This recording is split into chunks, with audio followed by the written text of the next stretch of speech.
Right, we're rolling. What's going on, guys? Welcome to the second episode of Laying Back with Mack. I've already introduced this episode because you would have already seen one, but I actually recorded the last one yesterday, so we're pumping them out pretty fast. I'm not too sure how active we're gonna, produce these, but hopefully every couple of weeks, maybe a month, but we're gonna get as many out as possible. So we're starting off with, well, let's just introduce this properly. We're doing a pull day today, so we're gonna do back, we're gonna do biceps. We're starting it off with the best ever movement. I absolutely adore this movement. Deadlifts, I would definitely say it's crucial to change one physique to a different physique. When you start off, get on your deadlifts, get on your bench, get on your squats. Compound movements are just, they take your body to the next level. So we're gonna start off with some deadlifts. We're gonna get used to that bar, get used to the tempo, go to 20 kg, go to 100. You already know what I do anyway, so I don't really have to go into that. So yeah, give the video a thumbs up and let's make some gains.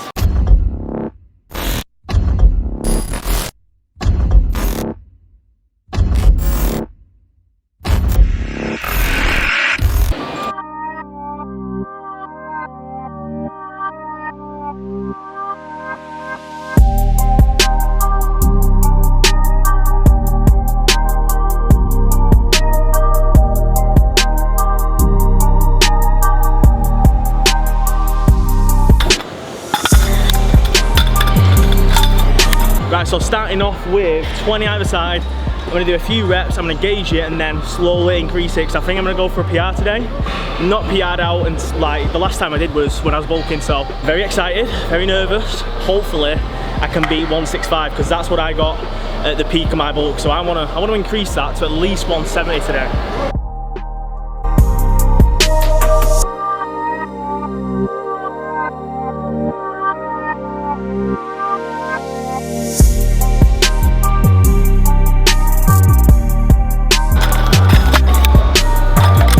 If you're going to PR and if you're going to lift heavy, what I would suggest is for you to put your headphones on, whether you're with a training partner or not. I just feel like as long as I've got my phone on me, put your Spotify on, put your, whatever you get your music on, and just put some mad tracks on, bass it. That way you are literally, you've got a certainty you're going to PR, so yeah, I'm just going to whack some pretty heavy shit on.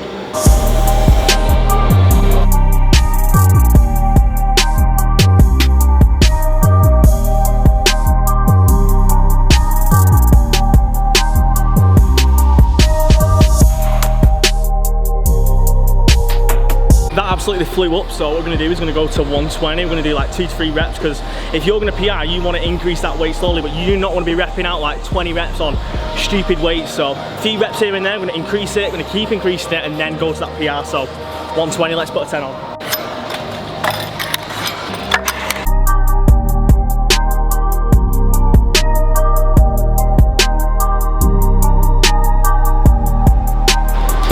So 140 on the bar, I'm going to go for 1 or 2, I'm just going to feel it out. There's no point in me getting 5 and 6 like I normally do, because I want to get that PR, so saving. This is the only time I would say keep your energy in the tank. Do not, conserve it, don't waste it. If you're PRing, you want to focus on that lift. You don't want to be focusing on getting any sort of hypertrophy gains. So 140, see how it feels. And we've got Josh behind the camera, absolute legend.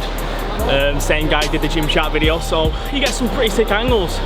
And not just that, he's getting some shoulder activity as well after each set, so it is kind of like a superset. So it's a win-win.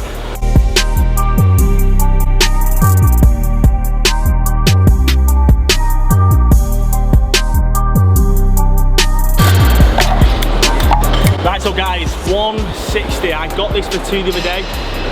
We are definitely PRing, whether it's 167.5, whether it's 170, I don't care. We are definitely PRing today. I'm feeling good, so I would definitely say if you are feeling good and you're bulking, you're not in a deficit, give it a go. Give that PR a go, man. Because it's well and easy getting 3 reps on a certain weight, but that 1 rep, man, deadlift as well. Test the strength, man. Let's get these earphones on.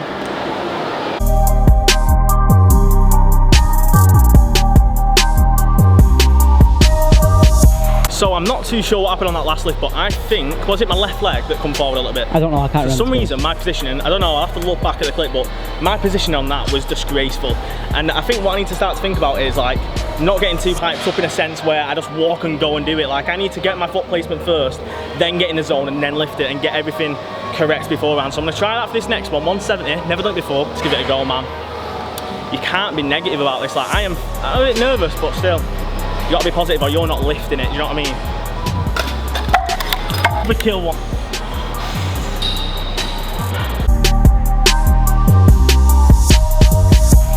Failed 170, doesn't matter though, because you come back to the drawing board and what you do is you hammer down them 5 reps, 5 sets. That's what I like to do for the strength. So what I'll do is I'll come back to my next pull day, I'll do 140, I'll do 5 reps. Actually, that's a lie, I did 140 last time, so I'll increase that to about 40, well 140, 2.5, so slow increments, just so I'm slowly, progressively overloading over time, instead of keep PRing out. So once I fail a PR, I'll come back, like I said, to the drawing board, I'll spend a couple of weeks getting it strong with that lift, and then once I do that, I go back to that PR and I'll be able to smash it off. So it's not a big deal, there's no negativity from this, we just stay positive. Like Josh said, it is what it is, and you just got to move on. So we're going to do some back off sets now. I think we're just going to do 1 or 2, get about 15 reps with 60 kg, because my left glute is in agony, it's so bad.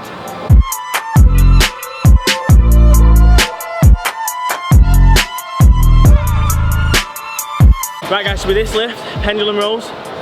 Rows are for thickness, remember, so pull downs are for your width. Definitely incorporate a row and a pull down.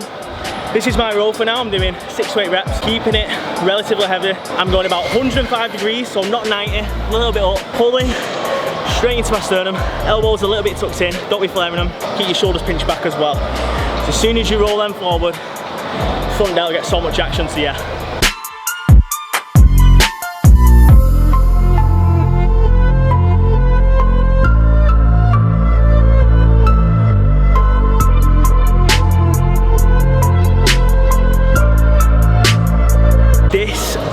Freaking exercise as well, the intensity levels are insane. It's not just like a standard row where you just like, okay, I've got it in my hands, so to keep going, I'm gonna stop at the bottom, I'm gonna keep going. It's no, it's literally like force it up, back down, force it up, back down, force it up. Very intense, very fast paced. And with my exercises, with my workouts, should I say, I love them intense. I can't stand just like, right, okay, 20 seconds off, 30 seconds off, 40 seconds, a minute on my phone. No, no, no. You do your exercise, your partner does it, jump back on. That's what I like my workouts to be. If they're like lethargic, you can just like, meh, no. I want my head in the game. If phone's going back on, I'm gonna shut up. 10 reps.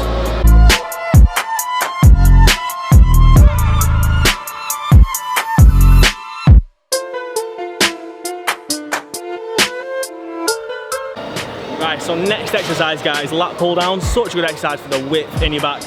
And what I would say with, you know, hitting your back all together, it's really hard, you know, to get a good mind to muscle connection, because you can't actually see the muscle group. It's not like your chest, it's not like your arms. You can literally visualize it in the mirror, you can see it, and you can see the, you know, the muscle working. So it sounds really strange, but what has used to help me in the past is closing my eyes, think about the muscle. Like, it sounds really, really weird, but if you close your eyes, really think deeply about what muscle you're working, I feel like you can get a much better contraction. So definitely give that a go.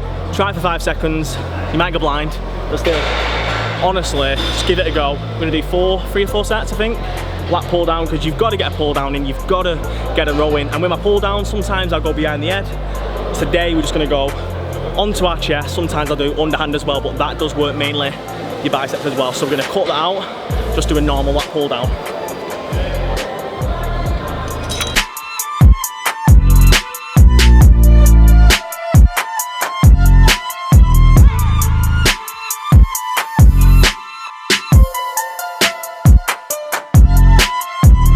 And as well with my accessory movements, I want to start going heavier, so I want to start going to 6 to 8 reps. That's what this is all about. So I got what, 10 to 12 reps, we're going up the weight, we're not settling, we're not saying, right, I've done 12 reps, that's pretty hard, I won't go up. No, we're getting rid of that, because I used to always do that. I need to get comfortable. This series is not about being comfortable, we are progressing. Whether I fail before, a few weeks time, I'll prove to you, I will get that up, and that's what it's all about. It's all about on these weird isolation exercises like triceps and biceps. I used to preach go slow and go lighter. There's definitely room for that, but there's so much room for heavier lifts, heavier weight, not always controlling it as much. So with this lat pull down, I'm not focusing as much on the eccentric, I'm just focusing about getting it down, making sure the form's okay, but mostly just getting the lifts heavier.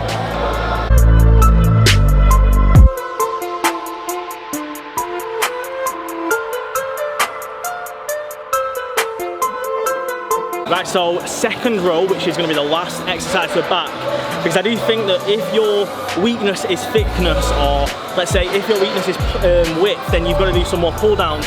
And I think implementing more volume for that particular, you know, thing that you want to achieve. If you want to achieve more fitness, do more rowing and for now, I do want to get thicker. I've got a good amount of width and I've got a good amount of fitness, but I want to build that fitness. So I'm trying to implement more rowing movements.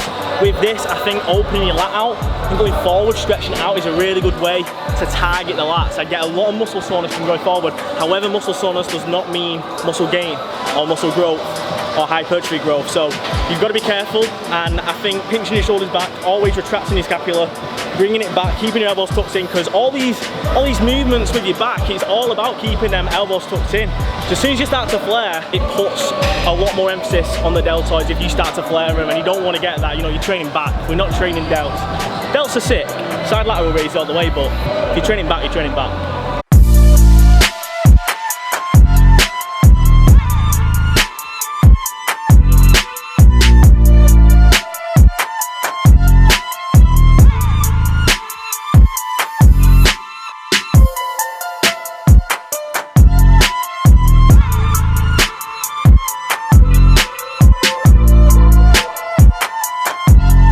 Guys, you are literally not winning at life if your videographer isn't as massive as mine and he gets in the way of each exercise. Literally doing a row and freaking broke his back, but still 3 to 4 sets, 12 reps, just getting a bit of volume in. The row before was strength, this more volume, kind of less weight, and just feeling the stretch.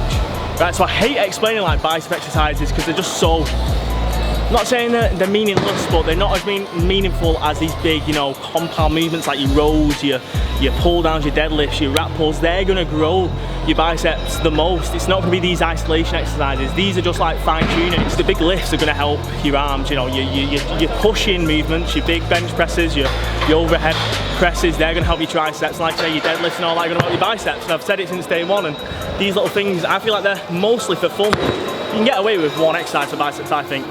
However, I'm going to stop rambling. We've got spider curls, we're supersetting them with hammer curls. So spider curls, it's going to hit the short end of your bicep, so the actual peak. And with this, I've always said, don't like proper come forward with your arms forward. You want to come forward, but just, let's just say, shoulder width apart, not too, you know, in front of your body, just at the side, and curl outwards instead of upwards. So you don't want to be like that, you want to be curling outwards to hit that peak. And then supersetting with standing hammer curls, pretty standard, literally just elbow flexion. So we're gonna do about 3 to 4 sets, and they should be toast by the end of that.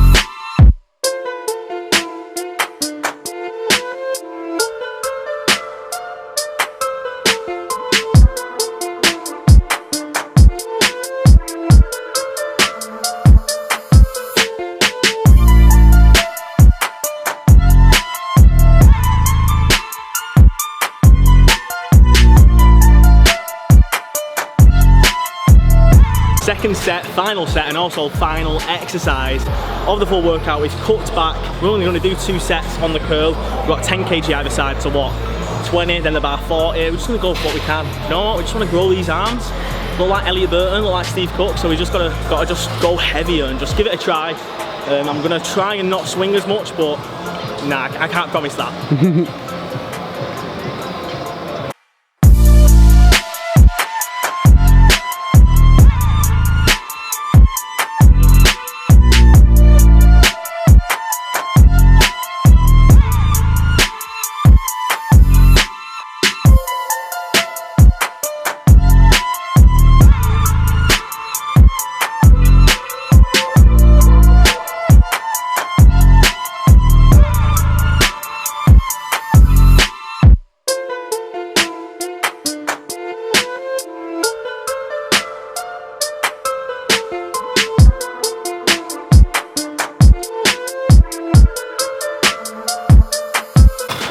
So last exercise, barbell bicep curls, 10 reps. So with this as well, if you're gonna cheat, if you're gonna do any sort of cheat curling, never bring your back never bring it backwards, never break perpendicular. You always want to come forwards and then into a neutral spine. So come forwards, get a bit of momentum, then curl. Never ever go back and start curling. Never, never, because you're going to literally just mess up your spinal erectors. And as always, come outwards, never up, always outwards. Feel that bicep.